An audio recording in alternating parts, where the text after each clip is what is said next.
Gita LLB ধারাবাহিকে আজকের পর্বে দেখা যায় অধরা পুলিশ স্টেশন থেকে বেরিয়ে যায়, কিন্তু পঙ্কজ বলতে থাকে আপনার যা ইচ্ছে করুন, আপনাদের বিরুদ্ধে যে কেসে লড়ছে সে হচ্ছে গীতা এলএলবি, সে আপনাদের কাউকে ছাড়বে না।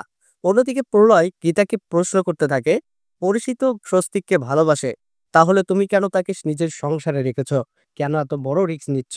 গীতা শান্তভাবে উত্তর দেয়, ও আমার উপর ভরসা রেখেছে, আমি জানি এক মুহূর্তেই সব শেষ হয়ে যেতে পারে, তবুও আমি ওর হাতে ছেড়ে দিতে পারি না। তখন গীতা রান্না করে থাকলে পড়শি সেখানে আসে।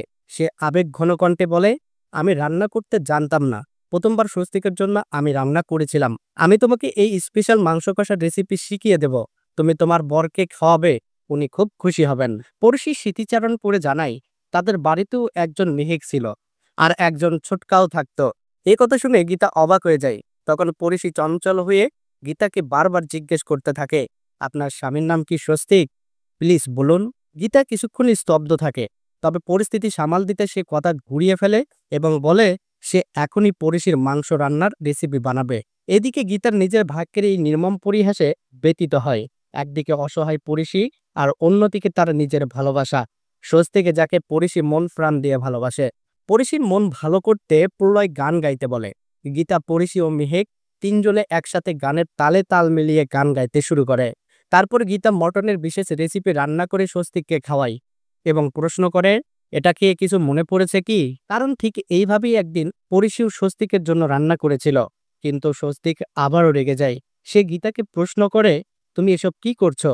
গীতা উত্তর দেয়, আজও আপনার হৃদয়ে পরিশির জন্য ভালোবাসা আছে কিনা। ঠিক সেই সময় পঙ্কজ ফোন করে জানায় মিনুর মৃতদেহ ছেড়ে দেওয়া হয়েছে।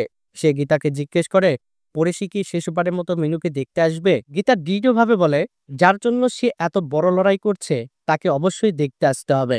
এরপর গীতা পড়েশিকে নিয়ে মিনুর কাছে যায়। সেখানে মিনুর নিথর দেহ দেখে পড়েশি ভেঙে পড়ে, কান্নায় তার শরীর কাঁপতে থাকে। সে জানে তার পথের দিশারি মিনু আর কোনো থেকে ফিরে আসবে না। তখন গীতা আর মেহেক তাকে সান্ত্বনা দেয়। তাহলে বন্ধুরা, কি হতে চলেছে আগামী পর্বে দেখতে চোখ রাখুন আমাদের চ্যানেলে আর ফেসবুক পেজে।